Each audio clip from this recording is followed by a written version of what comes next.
बिस्मिल्लाहिर्रहमानिर्रहीम अस्सलाम वालेकुम welcome and welcome back to another video. आज की हमारी जो वीडियो है इसमें मैं आपके साथ बहुत ही ज़बरदस्त बॉक्स ट्राउज़र की कटिंग और स्टिचिंग शेयर करूंगी। जब हम ब्रांड से ट्राउज़र लेके आते हैं तो कभी ऐसे होता है कि हमें अपने माप के हिसाब से नहीं मिलता, या हमारे पास घर में जो ड्रेसेस होते हैं हमने उनका ट्राउज़र बनाना होता है और हमारी ख्वाहिश होती है कि बिल्कुल उसी तरह से इसकी शेप आए जिस तरह से ब्रांड के ट्राउज़र की होती है। तो आज की वीडियो में मैं आपके साथ बहुत ही आसानी के साथ ब्रांडेड बॉक्स ट्राउज़र की कटिंग और स्टिचिंग शेयर करूंगी। अगर आप मेरे चैनल पर नए हैं तो चैनल को सब्सक्राइब कर लें, बेल आइकन को प्रेस करके ऑल पे क्लिक कर लीजिए ताकि फ्यूचर की तमाम वीडियोस का नोटिफिकेशन आपको मिल सके। अब यहाँ पे देखिए मेरे पास ऑल ओवर ये वाला ट्राउज़र है, ठीक है, और इसको मैंने प्रेस कर लिया। खुली साइड जो है इसकी मैंने बाहर की तरफ रखी है और बंद साइड इसकी इस तरफ रखी है, क्योंकि यहाँ से जो कपड़ा निकलता है ना वो फिर हमारे और यूज़ में आ जाता है, तो इसलिए बंद साइड जो है वो मैं ज़्यादातर इस तरफ ही रखती हूँ।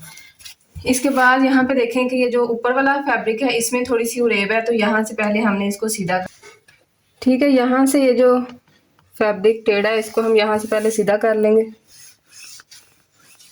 ठीक है। अब यहाँ पे हमने 2 इंच तक जो है ना वो इसका पांचे का निशान लगाना है। फोल्डिंग इसकी हमने 2 इंच तक रखनी है, तो 2 इंच पे हम यहाँ पे इसका निशान लगाएंगे।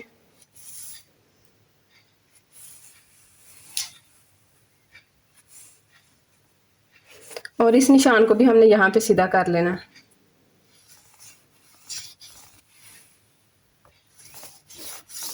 इसके बाद अब ना हमने इसकी लेंथ लेनी है कि लेंथ कितनी रखनी है। मैंने ये ट्राउज़र की लेंथ जो है ना वो रखनी है 36 इंचज़ तक, तो आपने अपने हिसाब से इसकी लेंथ जो है वो ले लेनी है। ज़्यादातर ट्राउज़र की लेंथ जो है ना वो इतनी ही होती है, 36, 35 और 37 इंचज़ तक। अब यहाँ से लेके यहाँ तक देखें हमने इसका निशान लगाना है, तो मैं यहाँ पे 36 पे निशान लगा लूंगी।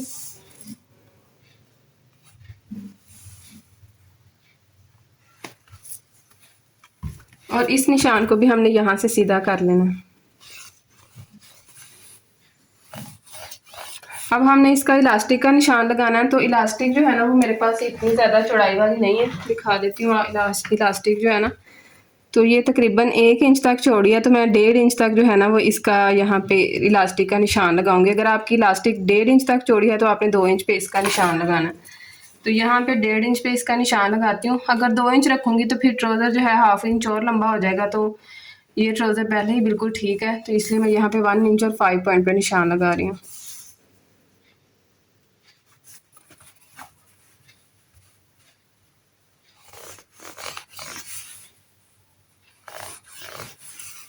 अब हमने इसका यहाँ पे ये वाला निशान लगाना है, तो ये निशान हम इस तरह से लगाते हैं कि जो भी हमारा हिप का साइज़ होता है ना उसका हम 4th पार्ट लेते हैं। तो मेरे पास यहाँ पे हिप साइज़ है 38 इंचज़ तक। ये देखें इस तरह से हिप की हम राउंड शेप में इस तरह से मेजरमेंट लेते हैं। तो ये मेजरमेंट हम किस तरह से लेते हैं इसकी डिटेल वीडियो मैंने आपके साथ शेयर की हुई है। अगर आपको फिर भी समझ नहीं आती तो आप गूगल कर लीजिएगा, आपको आइडिया हो जाएगा कि हिप का साइज़ जो है वो हम किस तरह से लेते हैं यहाँ पे वेस्ट में इलास्टिक डालने के लिए। और यहाँ पे देखें 38 इंचज़ तक है ना, 38 को हमने पहले इस तरह से डबल फोल्ड करना है, ठीक है। फिर इसके बाद हमने इसको इस तरह से 4 फोल्ड करना है, तो ये यहाँ पे आ रहा है 9 इंच और 5 पॉइंट तक। 9 इंच 5 पॉइंट तक ये इसका निशान हो गया, प्लस 2 इंचज़ तक हमने इसमें मज़ीद फैब्रिक ऐड करना है, तो ये हमारा हो जाएगा यहाँ पे 11 इंचज़ और 5 पॉइंट तक, ठीक है। 11 इंचज़ 5 पॉइंट का ये निशान हो गया। अब यहाँ पे जो हमने इसका निशान लगाना है उसका फॉर्मूला भी यही होता है कि जो हमारा हिप का साइज़ होता है यहाँ से जितनी इसकी यहाँ से चौड़ाई होती है ना उससे 2.5 इंच तक जो है वो हमने इसकी लंबाई ज़्यादा लेनी होती है। तो 2 इंच तक जब हम इसकी यहाँ पे लंबाई लेंगे तो ये हो जाएगा 11.5। जब 2.5 इंच लेंगे तो हो,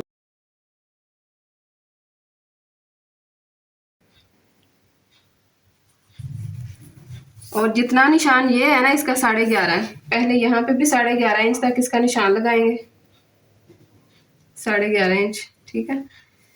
और इस निशान को हम यहाँ पे इस तरह से सीधा कर लेंगे। इसके बाद 2 इंच तक हमने यहाँ पे मज़ीद फैब्रिक जो है वो ऐड करना है, और इस निशान को भी हमने यहाँ से ना सीधा कर लेना, ठीक है। अब हमने इसका यहाँ पे मेन निशान जो है वो लगाना है कि किस तरह से बॉक्स ट्राउज़र की बिल्कुल परफेक्ट जो है वो शेप आती है। तो यहाँ से देखें ये हमारा निशान है, यहाँ पे 13.5 इंच तक। इसको हम डबल फोल्ड करेंगे। डबल फोल्ड करने के बाद जो हमारी मेजरमेंट आएगी उसके मिड पे यहाँ पे हमने निशान लगाना है, और ये है तकरीबन 6.25 इंच तक। तो यहाँ पे भी इसका इतना ही मैं निशान लगाऊंगी। ये देखें 6.25 इंच तक हम इसका यहाँ पे भी निशान लगाएंगे। अब 5 इसका रखना है मैंने 10 इंच तक खुला, तो 5 इंच तक यहाँ पे निशान लगा लूँगी और 5 इंच तक ही इसका यहाँ पे निशान लगाऊंगी। ठीक है। इसके बाद ये जो हमने निशान लगाया ना, ये वाला, इसको भी हमने यहाँ से सीधा कर लेना है। ठीक है।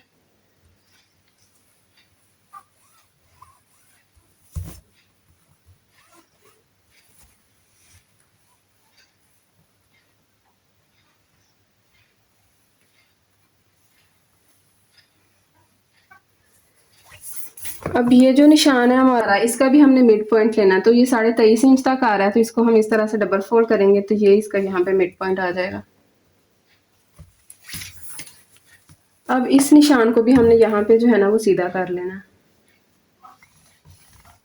ठीक है।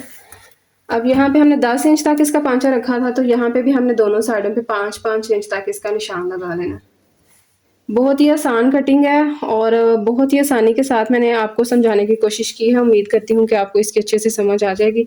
अब ये जो हमने यहाँ पे 5-5 इंच के निशान लगाए हैं ना, इन दोनों को हमने यहाँ से इस तरह से मिला लेना। इस निशान को भी हम यहाँ से मिला लेंगे। ठीक है। इसके बाद यहाँ से हम इसकी ना शेप देते हैं इस तरह से। तो इस तरह से हमने इसकी शेप नहीं देनी होती, इसकी शेप भी हम इसी तरह से स्केल से देते हैं। ये देखिए इस तरह से। ठीक है। और यहाँ से भी हमने इसकी बाहर की तरफ शेप देनी है ऐसे। ठीक है।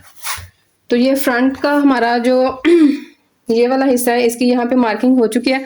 अब यहाँ पे हमने इसका क्रोच कर्व का निशान लगाना है। ठीक है। तो क्रोच कर्व का जो इसका निशान है उसके लिए भी हमने तकरीबन 2.5-3 से 4 इंच तक हमने यहाँ से इसकी शेप बनानी जो है वो स्टार्ट कर देनी है, और ज़्यादा इसको हमने डीप नहीं करना। अगर ज़्यादा डीप इसको करेंगे तो यहाँ पे ना फिर स्टिच होने के बाद इसमें झोल आता है। अब हमने यहाँ से करनी है इसकी कटिंग। तो सबसे पहले ये जो रफ साइड है ना इसकी, यहाँ से इसकी कटिंग कर लेंगे। इसके बाद यहाँ से इसकी कटिंग करेंगे।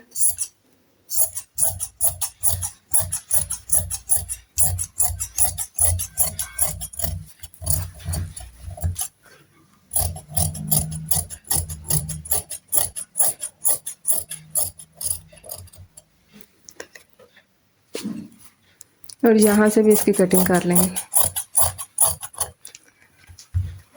अब इस फैब्रिक को हम यहाँ पे फोल्ड करेंगे। ये हमारे फ्रंट के पीस की कटिंग है। अब हमने करनी है इसके बैक के पार्ट की कटिंग। तो इस फैब्रिक को हम आगे रखेंगे इस तरह से,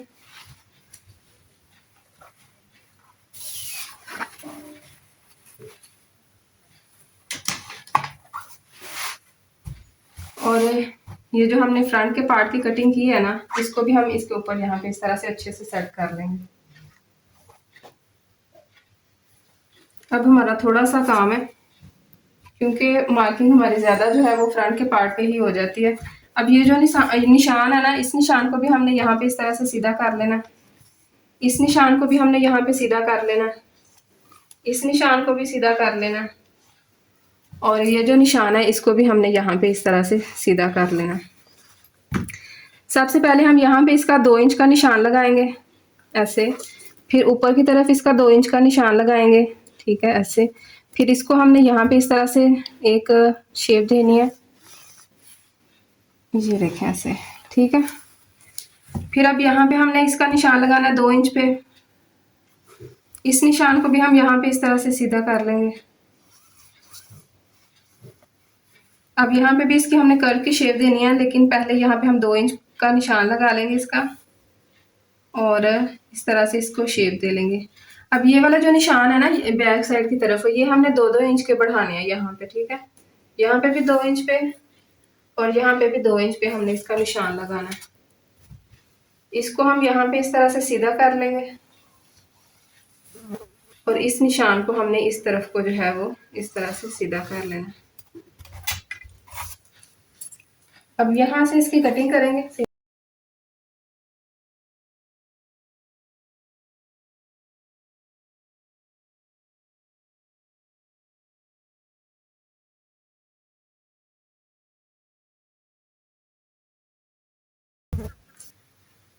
अब इस तरफ भी हमने इसकी कटिंग कर लेनी है, ठीक है। अब ये वाली साइड जो है ना, इसकी साइड की हमने यहाँ से कटिंग करनी है। ये वाला जो हिस्सा है फ्रंट और बैक की हम यहाँ से इकट्ठी कटिंग करेंगे।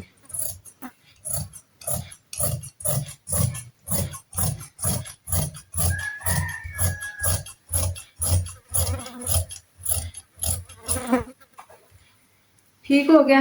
अब ये जो हमारे फ्रंट के 2 पीसेज है ना, इन दोनों को हमने उठाना है इस तरह से, और ये जो इसकी क्रॉस कर्व की हमने कटिंग की है ना, इनको बराबर करके रखेंगे और यहाँ से इसको स्टिच कर लेंगे हम, ठीक है। और फिर इसके बाद ये जो इसके बैक साइड के 2 पीसेज हैं, इनको भी हम यहाँ पे इस तरह से उठाएंगे।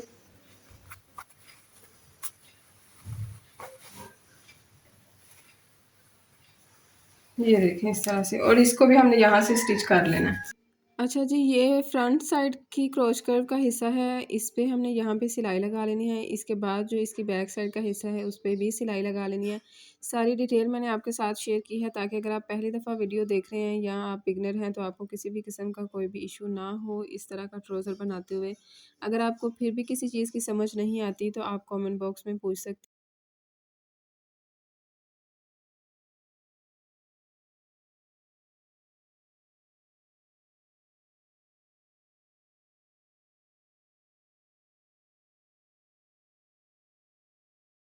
फ्रंट और बैक दोनों पार्ट की मैंने यहाँ पे क्रोच कर्व की स्टिचिंग जो है वो कर ली है। अब यहाँ पे पहले मैं यहाँ पे फ्रंट साइड का पार्ट जो है क्रोच कर्व का जो इसका हिस्सा है इसको खोलूँगी, और इसकी सीधी साइड जो है वो मैंने ऊपर की तरफ रखी है। अब जो इसका बैक साइड वाला हिस्सा है इसको भी हमने यहाँ पे सीधा इसके ऊपर रख लेना है, यानी कि दोनों इसकी सीधी साइड जो है वो हमने यहाँ पे इस तरह से मिला लेनी है, ठीक है। और यहाँ पे ये जो इसकी लेंथ वाला हिस्सा है ना, इस पे हमने यहाँ पे इसकी सिलाई लगानी है।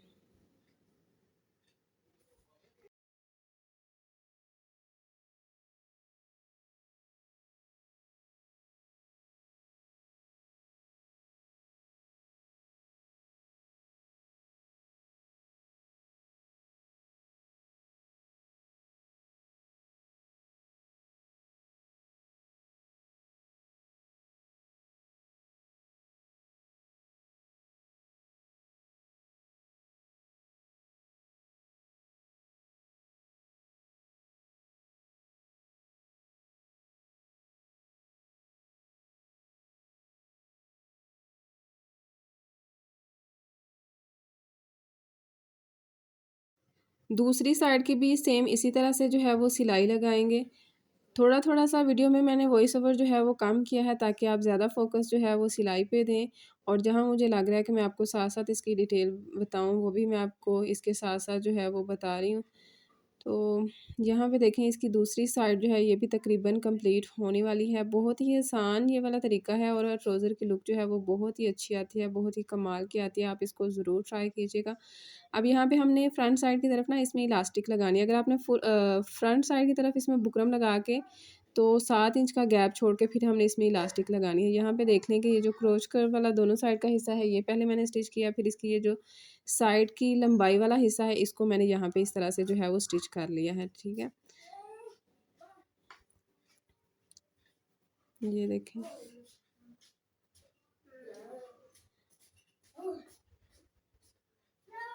ये देखें ये इसकी सीधी साइड है। अब ये जो इसकी सीधी साइड है ना, उसकी बैक साइड पे यहाँ पे हमने जो है वो बुकरम लगानी है। बुकरम मैं इसकी 7 इंच तक चौड़ाई में लगा रही हूँ। ये देखें ज़रा, 7 इंच तक इसकी चौड़ाई है, और जो इलास्टिक है हमारे पास उससे तकरीबन 2 पॉइंट जो है ना वो इसकी लंबाई हमने यहाँ पे ज़्यादा लेनी है। तो इसकी इलास्टिक की जो चौड़ाई है वो 19 इंच तक है। अब यहाँ पे ये जो हमारी बुकरम है इसका मिड पॉइंट बनाना है, और ये जो हमने सिलाई लगाई है ना क्रोच करके इसको भी दोनों साइडों पे इस तरह से हमने करना है, और बुकरम का मिड पॉइंट बना के जो इसकी चमक वाली साइड है इसको हमने यहाँ पे इस तरह से नीचे की तरफ जो है वो पेस्ट कर लेना है।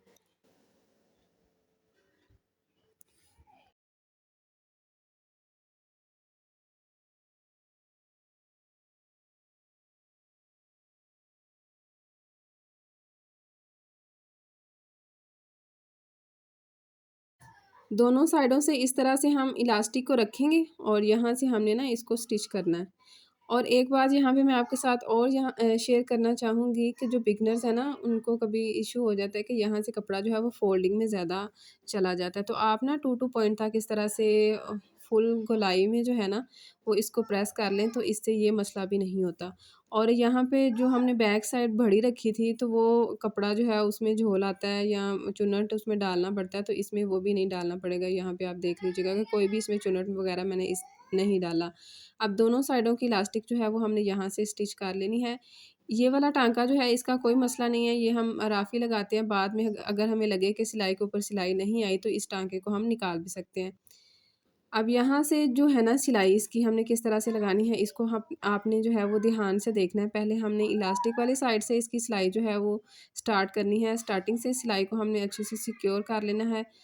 और यहाँ पे अब हमने बुकरम के साथ-साथ जो है वो सिलाई लगा लेनी है।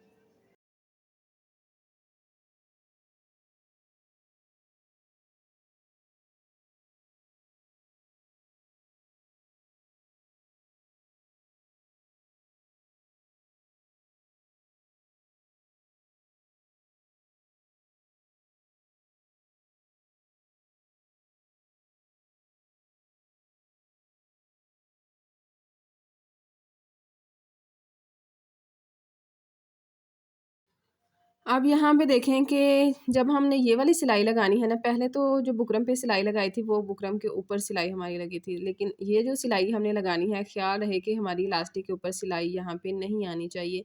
तो इलास्टिक हमने इलास्टिक से बुकरम 2 पॉइंट तक इसलिए बड़ी रखी थी ताकि यहाँ पे इलास्टिक के ऊपर इसकी सिलाई ना आए और अच्छे से हमारी सारी इलास्टिक जो है वो स्टिच हो जाए। तो इलास्टिक को इस तरह से खींचते जाइएगा और बैक साइड की तरफ सारे गैदर्स जो हैं वो इकट्ठे होते जाएँगे। अब यहाँ पे देख लें कि कोई भी इसमें चुन्नट वगैरह नहीं आया, कोई इसमें झोल वगैरह नहीं आया, सारी डिटेल आपके साथ शेयर की है। और अब ये जो एक्स्ट्रा आपको लगती है ना सिलाई, ये जो हमने पहले इलास्टिक के ऊपर लगाई थी, उसको हम निकाल लेंगे। सारे गैदर्स जो हैं वो इक्वल करेंगे और यहाँ पे हमने इसकी इलास्टिक में सेंटर पे जो है ना वो सिलाई लगा लेनी है। दोनों साइडों की तरफ से इलास्टिक को खींचेंगे और बहुत ही आसानी के साथ इसकी यहाँ पे इस तरह से सिलाई लग जाएगी। सिलाई को भी हमने यहाँ पे अच्छे से सिक्योर करना है। अब यहाँ पे इसका पाँचा जो है ना वो हमने 2 इंच तक फ़ोल्डिंग के लिए रखा था, तो उसको भी मैंने यहाँ पे प्रेस कर लिया 2 इंच तक। अब यहाँ से इसको इनविज़िबल तरीके से किस तरह से हम सिलाई लगाते हैं, ये भी आप देख लें कि इस तरह से पाँचे की दोनों सीधी साइड जो हैं वो हमने मिलानी है। बैक साइड की जो 2 इंच की फ़ोल्डिंग है उसको हमने फ्रंट साइड की तरफ जो है वो लेके आना है। ये देखिए इस तरह से बिल्कुल इसको सेट करके रखेंगे। बैक साइड का जो हिस्सा है उसको फ्रंट साइड की तरफ इस तरह से लेके आएँगे और यहाँ पे तकरीबन हाफ इंच तक हमने साइड से इसका गैप रखना है। इसको यहाँ से सिक्योर करेंगे। नीचे वाला फैब्रिक जो है हाफ इंच तक इस तरह फ़ोल्ड करेंगे और ऊपर का ऊपर की तरफ इस तरह से फ़ोल्ड करके हमने यहाँ से इसकी सिलाई लगा लेनी है। यहाँ पे तकरीबन 6-7 इंच तक सिलाई बिल्कुल सीधी इसकी लगाते हैं, इसको बिल्कुल खींचते वगैरह नहीं हैं, लेकिन यहाँ से फिर हम इसको खींचते हैं। इसका फ़ायदा ये होता है कि ट्राउज़र की सिलाइयाँ जो है ना वो टूटती नहीं हैं। हाफ सिलाई हम एक तरफ से लगाएँगे और हाफ सिलाई जो है वो हम दूसरी तरफ से लगाएँगे। एक तरफ से आपने इसकी सिलाई भी नहीं लगानी। तो जिस तरह से पहले हमने पाँचों को फ़ोल्ड किया था सेम वैसे ही इसको हम यहाँ से फ़ोल्ड करेंगे। अच्छा यहाँ पे पाँचा जो है वो भी हमारा इनविज़िबल तरीके से बनेगा, तो मैं इसको यहाँ पे सिलाई लगा रही हूँ। हैंड स्टिच अगर आपने इसको करना है ना, यानी कि अगर आपने इसकी हेमिंग करनी है तो वो भी आप कर सकते हैं। और अगर सिलाई लगानी है तो सिलाई लगा लें। सिलाई भी मैं आपके साथ शेयर कर देती हूँ किस तरह से मैंने लगाई है। देखिएगा कि बहुत ही नीट तरीके से हमारी इसकी सिलाई भी लगेगी।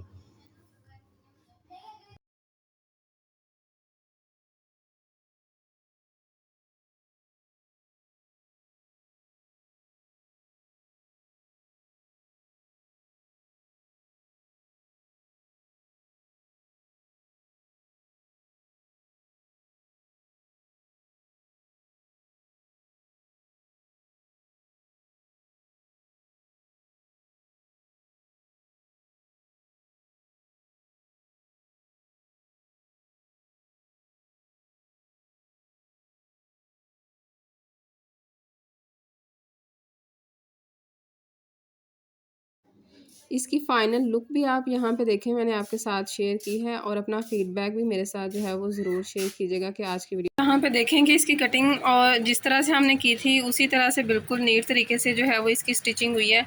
और यहाँ पे दोनों साइड्स जो हैं इसकी बिल्कुल नीट है। यहाँ पे मैंने इसकी सिलाई लगाई है। अगर आपने इसको हैंड स्टिच करना है तो हैंड स्टिच भी कर सकते हैं। अब सिलाई भी इसकी देख लें कि बिल्कुल नीट तरीके से इसकी सिलाई लगी हुई है। ये देखें कि यहाँ पे इसका स्टार्टिंग पॉइंट है, यहाँ पे ही इसका एंड पॉइंट है और बिल्कुल नीट है। यहाँ से भी और यहाँ से भी इसको देख लें, ठीक है। बिल्कुल परफेक्ट कटिंग और स्टिचिंग मैंने आपके साथ शेयर की है और बहुत ही आसान तरीके से मैंने आपके साथ शेयर की है। मुझे उम्मीद है कि जब आप इस तरह से सारे स्टेप्स को फॉलो करेंगे तो आपका ट्राउज़र जो है वो बहुत ही खूबसूरत बनेगा। और कुछ बहनों को मसला होता है कि क्रोच कर्व का जो एरिया होता है ना उसमें झोल आता है, या बॉक्स ट्राउज़र में वैसे झोल आने लग जाते हैं, तो इसमें किसी भी किस्म का कोई भी झोल वगैरह भी नहीं आएगा, ठीक है। ये देखिए ये वाला जो इसका हिस्सा होता है ना इसमें खिंचाव आता है और ट्राउज़र की शेप जो है ना वो अच्छी नहीं बनती। तो यहाँ पे देख लें, रख के मैं ज़रा इसको सेट कर लूँ। ये देखें इस तरह से इसकी शेप आ रही, ठीक है। आप भी इसको ज़रूर ट्राई कीजिएगा और अपना फीडबैक भी मेरे साथ ज़रूर शेयर कीजिएगा। उम्मीद करती हूँ कि आज की वीडियो आपके लिए हेल्पफुल रही होगी। मज़ीद इस तरह की इन्फॉर्मेटिव वीडियोस के लिए चैनल को सब्सक्राइब कर लें, बेल आइकन को प्रेस करके ऑल पे क्लिक कर लीजिए ताकि फ्यूचर की तमाम वीडियोस का नोटिफिकेशन आपको मिल सके। मिलते हैं आपसे इंशाल्लाह नेक्स्ट वीडियो में। तब तक अपना बहुत सारा ख्याल रखिएगा, दुआओं में मुझे भी याद रखिएगा। फ़ी अमान अल्लाह।